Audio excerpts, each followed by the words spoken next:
বন্ধুরা, আজকের গল্পটা এমন এক মেয়ের যার স্বপ্ন ছিল অনেক বড় এক কলেজে পড়াশোনা করে নিজের ভাগ্যকে বদলানো, কিন্তু কিছু মানুষের নোংরা মানসিকতা তার জীবনকে এমন এক যন্ত্রণার দিকে ঠেলে দেয় যা দেখে পুরো চায়না শহর শিউরে উঠেছিল। তো বন্ধুরা, আজকে এমনই একটা ভয়ঙ্কর লেভেলের হাই স্কুল বুলিং এর মুভি এক্সপ্লেন করতে যাচ্ছি। তো কথা না বাড়িয়ে চলুন শুরু করা যাক। গল্পের শুরুতেই আমরা দেখতে পাই পুরো শহর যেন একটা অদৃশ্য প্রতিযোগিতায় মেতেছে। সব স্টুডেন্টরা দিন রাত এক এক করে পড়াশোনা করছিল, কারণ মাত্র 7 দিন পরেই শুরু হবে এন্ট্রান্স পরীক্ষা, আর সবাই চায় ভালো একটা কলেজে ভর্তি হতে। এই ভিড়ের মধ্যেই আমরা দেখি আমাদের গল্পের নায়িকা শনকে, যে 12 ক্লাসের স্টুডেন্ট ছিল, আর সে কানে হেডফোন লাগিয়ে সব সময় নিজের পড়াশোনা রিভাইজ করতে থাকে। এভাবে একদিন শন খেয়াল করে যে তার স্কুলের বাচ্চারা পাগলের মতো ব্যালকনির দিকে দৌড়াচ্ছে, আর সে নিজেও পেছনে পেছনে ছুটে গিয়ে নিচে তাকিয়ে যা দেখতে পায় তাতে তার কলিজা একেবারে কেঁপে ওঠে। সে দেখে তার সহপাঠী চেন ছাদ থেকে লাফ দিয়ে আত্মহত্যা করেছে, আর সবাই তখন সাহায্যের বদলে তার লাশের ছবি তোলা নিয়ে ব্যস্ত ছিল। এরপরে শন নিচে দৌড়ে যায় এবং নিজের জ্যাকেট খুলে চেনের লাশের উপর ঢেকে দেয়, যাতে কেউ তাকে বিভৎসভাবে দেখতে না পায়। এসব দেখে শনের চোখের জল কিছুতেই থামছিল না। এরপর দেখা যায় স্কুলে পুলিশ চলে আসে, আর অফিসাররা শনকে অনেক ধরনের প্রশ্ন করতে থাকে, কিন্তু সে ভয়ে কোনো কথাই বলে না। ক্লাসে ফিরে শন দেখতে পায় যে কে যেন তার ডেস্কে নীল কালি ঢেলে দিয়েছে, আর অদ্ভুত ব্যাপার হলো ক্লাসের কেউ তার দিকে তাকাচ্ছে না, সবাই যেন একেবারে অন্ধ সেজে বসে আছে। ঠিক তখনই শনের মনে পড়ে যায় এভাবেই স্কুলের কিছু ছেলে মেয়ে চেনকে প্রতিদিন মানসিকভাবে টর্চার করত। সেদিন চেন এভাবেই সবার কাছে সাহায্য চেয়েছিল, কিন্তু শন নিজে ভয় মুখ ফিরিয়ে নিয়েছিল, আর আজ সে হারে হারে টের পাচ্ছে সেই চেনের যন্ত্রণার কথা। এরপরে টিচার যখন তাকে জিজ্ঞেস করে যে সে কোনো বুলিং এর শিকার হচ্ছে কিনা, কিন্তু শন তখন চুপ থাকে। আর এরই মধ্যে পরিচয় হয় আমাদের ওই নামের একটা মেয়ের সঙ্গে। এই ওই এবং তার দলবল চেনের আত্মহত্যার পিছনের আসল কারণ ছিল, আর এখন তারা শনের পিছনে উঠে পড়ে লেগেছিল। এরপর ওয়ে তাকে গ্রুপ স্টাডি করার প্রস্তাব দিলে শন তা মানা করে দেয়, আর তখন অপমানিত হয়ে ওয়ে তখন থেকেই শনের উপর নজর রাখতে আরম্ভ করে। এভাবে বাসায় ফেরার পথেও তারা শনের উপরে চড়াও হয়, এমনকি তাকে ধাক্কা দেয় এবং পুলিশের কাছে কি বলেছে তা জানতে চায়। দেখা যায় কোনো মতে নিজেকে বাঁচিয়ে শন তার বাসায় ফিরে, কিন্তু বাসায় ফিরেও তার শান্তি ছিল না। আসলে শনের মা অনেক মানুষের কাছ থেকে টাকা ধার করে তার শোধ করতে পারছিল না, তাই পাওনাদাররা প্রায় বাসায় এসে হামলা করত, আর এই কারণে তার মা বেশিরভাগ সময় বাসার বাইরে পালিয়ে থাকতো। আসলে তার মা বেঁচে থাকার জন্য ইল্লিগাল মালামাল ডেলিভারির কাজ করত, কিন্তু সে মনে প্রাণে বিশ্বাস করত মেয়ে যদি একবার বড় একটা পরীক্ষায় পাশ করে ভালো একটা চাকরি পায় তবেই তাদের কপাল খুলবে। কিন্তু শনের মনে যে কি ঝড় চলছে সেটা সে একবারও জিজ্ঞেস করে না। এভাবে একদিন স্কুল থেকে ফেরার পথে শন দেখতে পায় রাস্তার এক কোনায় একদল বখাটে ছেলে একটা ছেলেকে খুব বীভৎসভাবে মারছিল। শন প্রথমে ভয় পেয়ে চলে যেতে চাইলেও পরে সাহস করে পুলিশকে ফোন করে দেয়, কিন্তু কপাল খারাপ, গুন্ডারা তখন তাকে দেখে ফেলে, আর তারা শনের কাছ থেকে টাকা কেড়ে নেয়, আর তার ফোনটাও ভেঙে একেবারে চুরমার করে দেয় এবং তাকে বাধ্য করে সেই মার খাওয়া ছেলেটাকে চুমু খেতে। এভাবে অপমানে আর ভয়ে শনের তখন মরে যেতে ইচ্ছা করছিল, আর ঠিক তখনই সেই মার খাওয়া ছেলেটা উঠে দাঁড়ায় আর একাই সমস্ত গুন্ডাকে পিটিয়ে তখন এলাকা ছাড়া করে। এভাবে পরের দিন ছেলেটা শনের সামনে এসে দাঁড়ায়, আর এখানে আমরা জানতে পারি যে ছেলেটার নাম ছিল লিন। লিন বুঝতে পারে শনের ফোনটা তার কারণেই ভেঙেছে, তাই সে শনকে একটা দোকানে নিয়ে গিয়ে ফোনটাকে ঠিক করে দেয়। আর শনের কাছে টাকা ছিল না বলে লিন তাকে একটা অদ্ভুত অফার দেয়। সে বলে তোমাকে টাকা দিতে হবে না, আর তার বদলে আমি আজ থেকে তোমার বডিগার্ড হিসেবে থাকবো। এটা শুনে শন তখন হেসে বলে আগে নিজে তো বাঁচতে শেখো, তারপর আমাকে বাঁচিও। এভাবে রাত হয়ে যাওয়ায় লিন শনকে বাড়ি পৌঁছে দিতে চায়, কিন্তু বাসার সামনে গিয়ে শনের একেবারে আকাশ ভেঙে পড়ে। তখন সে দেখতে পায় পুরো দেয়ালে তার মায়ের নামে পোস্টার লাগানো ছিল, আর যেখানে লেখা ছিল তার মা মানুষের কাছ থেকে টাকা মেরে পালানো একটা চোর। আর শন তখন পাগলের মতো সেই পোস্টারগুলোকে এক এক করে ছিঁড়তে থাকে, কিন্তু পরদিন স্কুলে গিয়ে দেখতে পায় আরো মহাবিপদ। সেই পোস্টারগুলো ততক্ষণে ইন্টারনেটে ভাইরাল হয়ে গিয়েছিল, আর পুরো স্কুলের সামনে শনের ইজ্জত একেবারে ধুলোয় মিশে যায়, আর সবাই তাকে নিয়ে যাচ্ছে তাই মন্তব্য করতে থাকে। এভাবে অপমান আর কষ্টে স্কুল থেকে কাঁদতে কাঁদতে ফেরার সময় লিন তার বাইক নিয়ে তার সামনে এসে হাজির হয়, আর শন তখন এতটাই দিশেহারা ছিল যে সে কোনো কিছু না ভেবেই লিনের বাইকে চড়ে বসে, আর তাকে বলে যে যেখানে খুশি আমাকে নিয়ে চলো। এরপর লিন তাকে নিজের ছোট্ট ডেরায় নিয়ে গিয়ে খেতে দেয়, কিন্তু তখন মানসিকভাবে বিধ্বস্ত শন লিনকে যা নয় তাই শুনিয়ে দেয়। সে বলে তুমি সারা জীবন গুন্ডা হয়ে থাকবে, আর আমি পড়াশোনা করে বড় অফিসার হব। আর লিন তখন রেগে গিয়ে তাকে পরিষ্কার বলে দেয় যে সে কোনো ভদ্রলোক নয়, তাই সে যেন তার কাছে কোনো ভদ্রতা আশা না করে। এদিকে সেই স্কুলের শয়তান মেয়েগুলোর অত্যাচার একেবারে থামছিলই না। একদিন তারা শনকে সিঁড়ি দিয়ে ধাক্কা মেরে নিচে ফেলে দেয়, আর তাদের ভয় ছিল যদি শন পুলিশকে চেনের আত্মহত্যার সব সত্যি বলে দেয় তবে তাদের জেল হবে। কিন্তু এত মার আর অপমান সহ্য করার পর শনের ধৈর্যের বাঁধ ভেঙে যায়। সে সিদ্ধান্ত নেয় যে যা হওয়ার হবে। এবার সে পুলিশকে সমস্ত সত্যি কথা কথা জানিয়ে দেবেই। শনের মনের ভিতর যেন সবসময় মৃত চেনের মুখটা ভেসে উঠছিল। সে বারবারই অনুভব করছিল যে চেনের উপর যারা অন্যায় করছিল তাদের শাস্তি হওয়াটা খুব জরুরি। তাই সে বড় একটা ঝুঁকি নিয়ে পুলিশের কাছে গিয়ে সমস্ত কিছু বলে দেয়। আর পুলিশ তখন সেই 3 শয়তান মেয়েকে থানায় ডেকে পাঠায়। কিন্তু ওয়ে আর তার বান্ধবীদের ভাবসাব দেখে মনে হচ্ছিল তারা যেন কোনো ভুলই করেনি। তারা হাসি মুখে পুলিশের সব প্রশ্নের উত্তর দিচ্ছিল আর সমস্ত সত্যিটা চেপে যাচ্ছিল। কিন্তু দেখা যায় স্কুল কর্তৃপক্ষ এবার কিছুটা করা হয়ে যায়। তারা ওই 3 জনকে স্কুল থেকে সাসপেন্ড করে দেয়। আর এর মধ্যে এক মেয়ের বাবা প্রিন্সিপালের পায়ে ধরে কান্নাকাটি করতে আরম্ভ করে যাতে তার মেয়েকে বের করে না দেওয়া হয়। আর শেষ পর্যন্ত তাদের এন্ট্রান্স পরীক্ষায় বসার অনুমতি দিয়ে দেওয়া হয়। এদিকে একদিন অফিসার চ্যান শনের সঙ্গে দেখা করতে আসে আর সে তাকে সাহস দিয়ে বলে, ছোটবেলায় আমি এরকম নির্যাতনের শিকার হয়েছিলাম, তাই তুমি চিন্তা করো না, বড় হলে আরো ভালো চাকরি পেলে সবকিছু ঠিকঠাক হয়ে যাবে। তখন শন একটা কঠিন প্রশ্ন করে বসে। সে বলে, বড় হলে কি সব ঠিকঠাক হয়ে যায় নাকি শুধু চাকরি পেলেই সমস্তটা পাল্টে যায়? কিন্তু তখন অফিসার চ্যাং এর কাছে এর কোনো জবাব ছিল না। এদিকে পরীক্ষার আর মাত্র 43 দিন বাকি ছিল।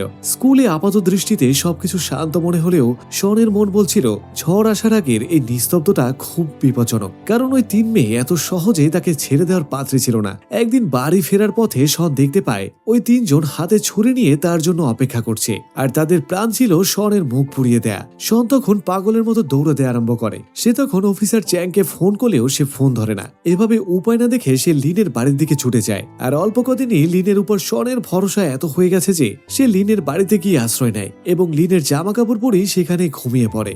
লিন হয়তো বাইরে থেকে গুন্ডা, কিন্তু শনের প্রতি তার সম্মান আর ভালোবাসা ছিল একদম খাঁটি। সে শনকে একটু বিরক্ত না করে বরং তার সব রকম খেয়াল রাখতে শুরু করে। আর এক রাতে ওয়ে যখন একটি বার থেকে বেরোচ্ছিল, লিন তখন তাকে পাকড়াও করে। আর লিন তার নিজের মুখ না দেখেই তাকে চরম হুমকি দেয় যে যদি সে আর কোনোদিন শনের ছায়া মারানোর চেষ্টা করে তবে তার ফল হবে ভয়াবহ। দেখা যায় এরপর থেকে শন লিনের বাড়িতেই পড়াশোনা চালিয়ে যাচ্ছিল। আর লিন সত্যিকারের বডিগার্ডের মতো প্রতিদিন দূর থেকে শনের পিছনে পিছনে স্কুলে যায় যাতে কেউ তাকে ছুঁতে না পারে। লিনের এই নীরব প্রোটেকশন শনের মন ছুঁয়ে যায়। সমাজের চোখে লিন খারাপ হলেও শনের চোখে সে ছিল আপন মানুষ।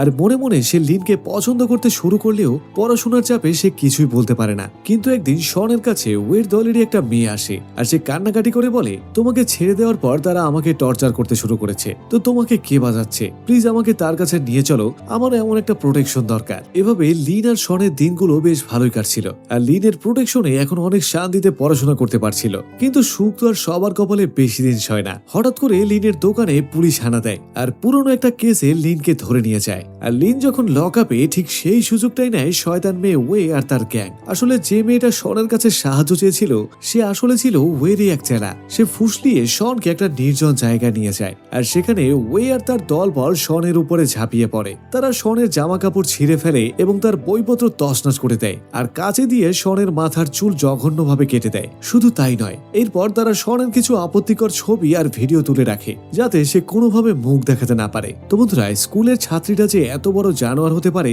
সেটা শনের অবস্থা না দেখলে বিশ্বাস করা কঠিন। এদিকে পুলিশ স্টেশন থেকে ছাড়া পেয়ে লিন যখন শনের শত শত কল দেখে বাসায় দৌড়ে আসে তখন তার কলিজাটা একেবারে ফেটে যায়। সে দেখে ঘরের এক কোনায় ছেঁড়া কাপড় পরে শন বসে আছে আর তার ছেঁড়া নোট খাতাগুলো আটা দিয়ে জোড়া লাগানোর চেষ্টা করছে। এটা দেখে লিন তখন রাগে পাগল হয়ে যায় আর সে ওয়েদের খুন করতে যেতে চাইলে শন তাকে পেছন থেকে জড়িয়ে ধরে আটকে দেয়। আর এরপর একটা ইমোশনাল সিন দেখা যায় লিন শনের এবড়োথেবড়ো চুলগুলো ঠিক করে কেটে দেয় আর শনের কষ্ট কমাতে সে নিজের চুলগুলো কেটেও ন্যাড়া হয়ে যায়। এভাবে পরদিন যখন ন্যাড়া মাথায় শন স্কুলে ঢোকে তখন সবার চোখ একেবারে কপালে উঠে যায়। সবাই ভেবেছিল যে এত অপমানের পর হয়তো শন স্কুলে আসবে না, কিন্তু লিনের দেওয়া সাহস তাকে পরীক্ষার হল পর্যন্ত নিয়ে আসে। পরীক্ষার দিন সকালে তখন প্রচন্ড বৃষ্টি হচ্ছিল। হাজার হাজার স্টুডেন্ট, তাদের বাবা মা তাদের সাথে এসেছে, কিন্তু শনের সাথে আছে তার বন্ধু লিন। এভাবে লিন তাকে বেস্ট অফ লাক বলে বিদায় দেয়। ঠিক যখন এদিকে পরীক্ষা চলছে তখনই গল্পের মোড় ঘুরে যায়। শহরের একটা ডাস্টবিনে একটা মেয়ের লাশ খুঁজে পাওয়া যায় আর পুলিশ ফিঙ্গারপ্রিন্ট চেক করে দেখে যে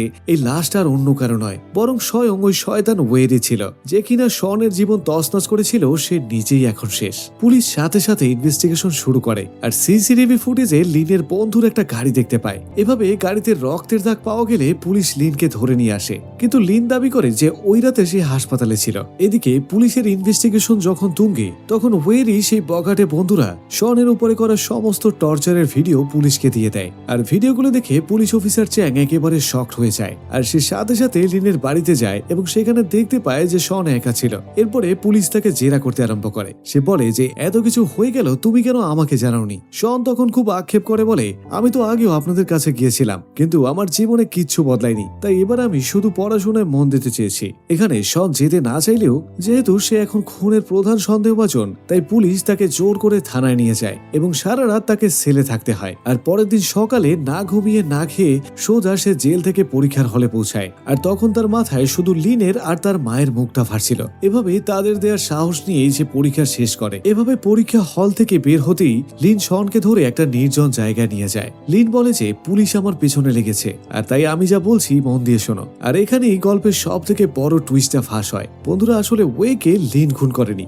খুন করেছিল স্বয়ং শন নিজেই। আর ঘটনা ছিল এরকম, ওই ভিডিওগুলো রেকর্ড করার কয়েকদিন পর ওই নিজেই শনের কাছে এসে ক্ষমা চেয়েছিল, কারণ তার ভয় ছিল যদি শন পুলিশকে সব বলে দেয় তবে তার ক্যারিয়ার একেবারে শেষ হয়ে যাবে। কিন্তু শন তাকে কোনোভাবেই মাফ করে না। আর যখন ওয়ে চলে যেতে চাইছিল ঠিক তখনই শনের দীর্ঘদিনের জমে থাকা রাগ একেবারে আগ্নেয়গিরির মতো ফেটে পড়ে। আর সে রাগের মাথায় ওয়েকে একটা ধাক্কা দেয়, আর ওয়ে সিঁড়ি দিয়ে গড়িয়ে পড়ে নিচে তখন মারা যায়। আর যখন লিন এই কথা জানতে পারে সে সাথে সাথে ডিসিশন নেয় যে শনের এই খুনের দায় সে নিজের ঘাড়ে নেবে। আর লিন শনের সমস্ত প্রমাণ নষ্ট করে দেয়, আর লাশের পাশে ইচ্ছে করেই তার বন্ধুর গাড়িতে রক্তের দাগ আর নিজের আঙুলের ছাপ ফেলে আসে, যাতে পুলিশের সমস্ত সন্দেহ লিনের উপরে যায়। লিন তখন শনকে বোঝায়, আমার তো কোনো ভবিষ্যৎ নেই, কিন্তু তুমি পড়াশোনায় অনেক ভালো আর তোমাকে অনেক বড় হতে হবে। আর লিন তাকে আরো একটা নাটক করতে বলে। শন যেন চিৎকার করে সবাইকে বলে যে লিন তার সঙ্গে খারাপ কাজ করতে চেয়েছে, আর এতে করে পুলিশের সন্দেহ আরো পাকাপোক্ত হবে। শন প্রথমে রাজি না হলেও লিন তাকে বুঝিয়ে বলে,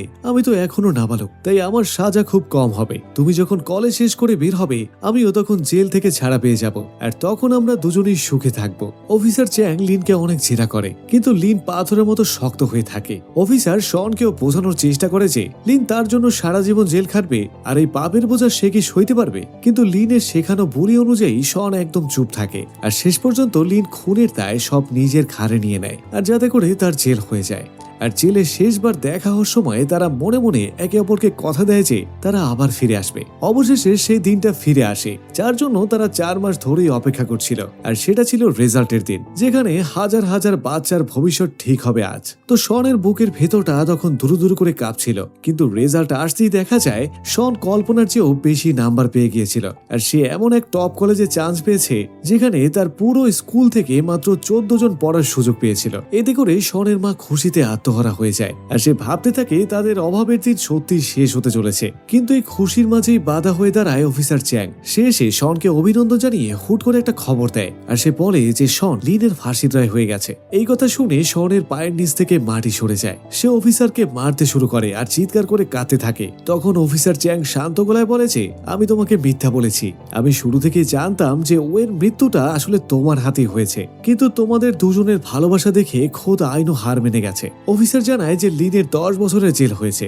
তবে শন যদি নিজের দোষ স্বীকার করে নেয় তবে তার সাজা অনেকটাই কম হবে, কারণ সে পরিস্থিতির শিকার ছিল আর তার কাছে বুলিং এর সমস্ত প্রমাণ আছে। এদিকে শনের সামনে তখন উজ্জ্বল ভবিষ্যৎ, বড় কলেজ আর সুন্দর জীবন। চাইলে সে লিনকে জেলের খানি টানতে দিয়ে নিজের জীবন গুছিয়ে নিতে পারত, কিন্তু যার সাথে ভাগ্যের লড়াই চলে তার ভালোবাসা হয় একেবারে নিখুঁত। দেখা যায় শন পুলিশের কাছে নিজের দোষ কবুল করে নেয়, আর মাঝখানে কাচের দেয়াল, একপাশে লিন আর অন্য পাশে শন, দুজনের চোখেই তখন জল, কিন্তু মুখে তখন এক চিলতে হাসি। শন তাকে রেজাল্টের কথা জানায়, আর লিন বুঝতে পারে তার ত্যাগ বৃথা যায়নি। আর লিন মনে মনে খুশি হয়, কারণ শন শেষ পর্যন্ত অন্যায়ের বোঝা না বয়ে সত্যিটা মেনে নিয়েছে। এভাবে সময় চলে যায় 20 বছর পরে, আর শন নিজে এখন একজন স্কুল টিচার। সে অনেক টাকা স্যালারি পায় এবং একটা সুন্দর গোছানো জীবন তার। একদিন সে তার ক্লাসের একটা ছাত্রীকে খুব মনমারা হয়ে বসে থাকতে দেখে। মেয়েটির চোখে ভয় দেখে শনের নিজের ছোটবেলার সেই কথা মনে পড়ে যায়। মেয়েটিকে সাহস দিতে আর প্রোটেকশন দিতে শন নিজেই তাকে বাড়ি পৌঁছে দিতে চায়। দেখা যায় এত সময়ে চারপাশের রাস্তা পাল্টেছে